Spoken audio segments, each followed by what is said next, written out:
Hello, friends. I am Shonda Ramsey, author, entrepreneur, maker, creative director, brand strategist. I wear all the hats and do all the things. And today we are going to talk about how to discover your spiritual gifts without overcomplicating it. I am someone who overcomplicates literally everything I do because sometimes I overthink it, or I can't step back far enough to see the bigger picture. I'm too narrow focused. And so it's almost like I got my blinders on, right? Like I can't just see what's before me. So how can I really discover those spiritual gifts without overcomplicating it?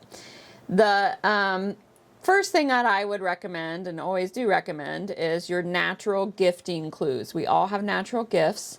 Some are better at identifying them than others, and some of us don't feel like our gifts are actually gifts when they are gifts. And so I would just encourage you to take a moment in solitude. It's my favorite thing to do. Solitude is one of those spaces where you start with prayer, you invite God to sit with you, and maybe you've got some worship music in the background, and then ask Him for your help in discovering what your natural gifts are.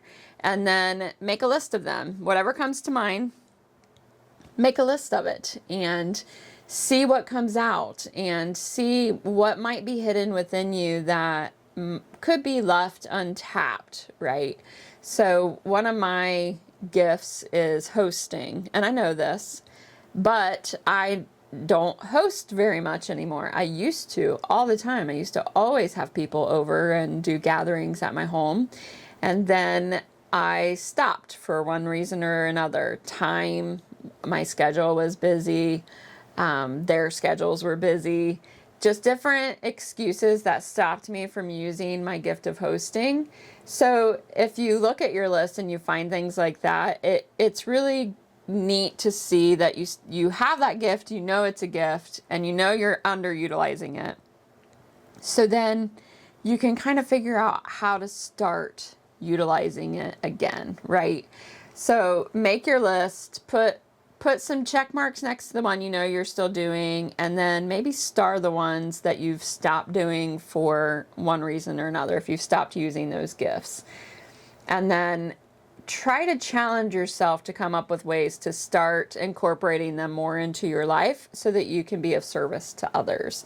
And that brings me to my next thing. You want to do a service-based discovery.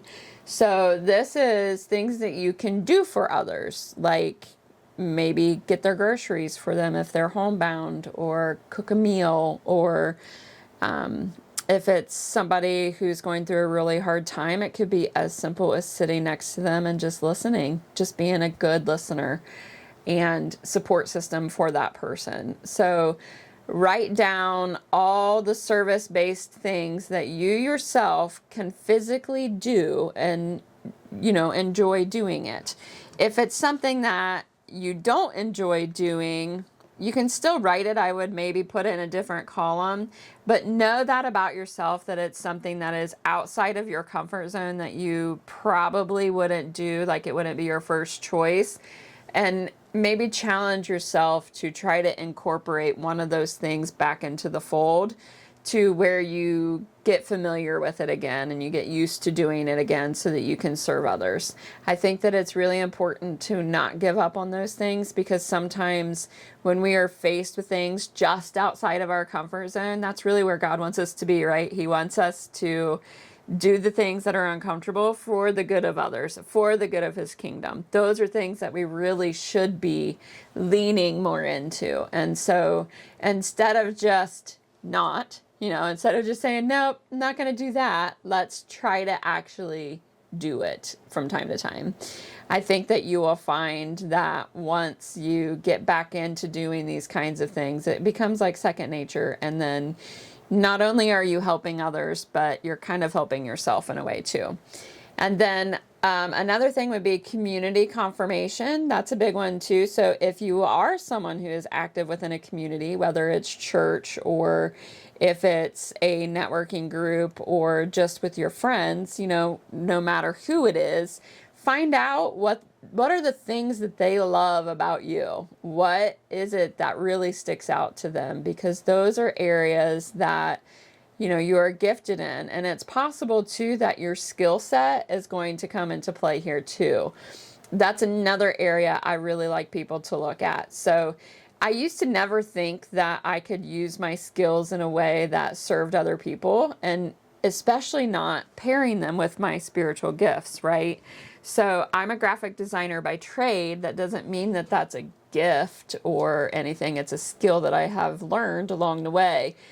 What my gifting is that pairs really well with it is the gift of creativity that God has given me. I can come up with ideas that sometimes even surprise me. And I think that the only answer to that is it's totally of God. He has given that gift to me in a way that I've been able to then hone in on skills to help enhance that gift of creativity that I got. And it is not lost on me that not everybody is gifted the gift of creativity. People remind me of that all the time.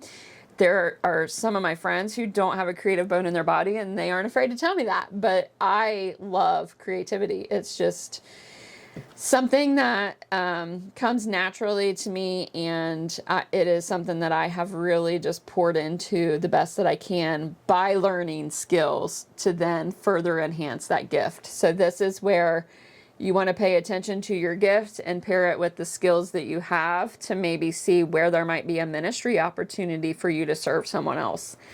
It's really beautiful when you can do that.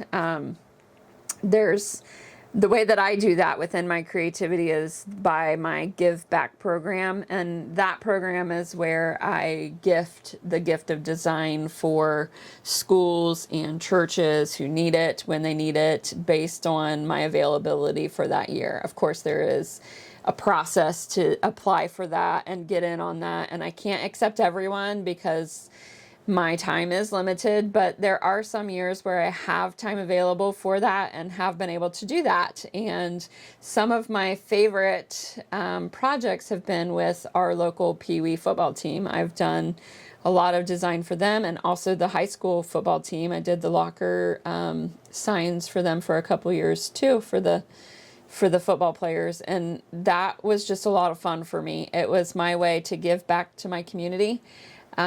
Because I have been blessed within my design business, and you know, it's a good way to utilize my skills and my gifting as well. So don't be afraid to pair the two together to bless other people as you can. I'm not saying you have to do it all the time, but if that's something that's on your heart, if you are a giver like I am at heart, then that might be something that appeals to you.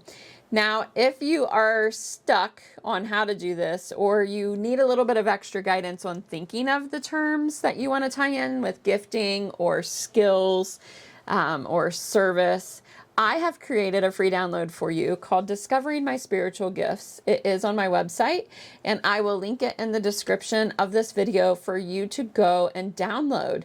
Print it out. Fill it out, pray over it, add anything that might be missing that comes to mind, and then seek direction on how you can start utilizing your spiritual gifts and your skills to help bless others. All right, guys, until next time.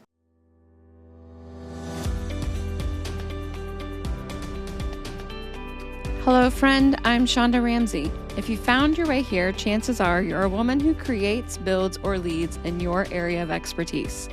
Perhaps you may even be all three.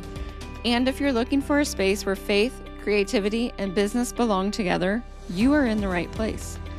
I write and publish both nonfiction and clean romance books. I run a creative direction and brand strategy business, and I make handcrafted goods through my brand, Oh So Shonda. I've been building things on my own since 2017, and everything I share here comes from something I've personally done, figured out, or had to learn the hard way. On this channel, you'll find honest conversations about the writing life, brand strategy, and creative entrepreneurship, and the faith that guides us. I'll be teaching by sharing genuine conversations for the woman who is doing the work. I'm so glad you're here. Subscribe so you don't miss anything, and let's build something worth building.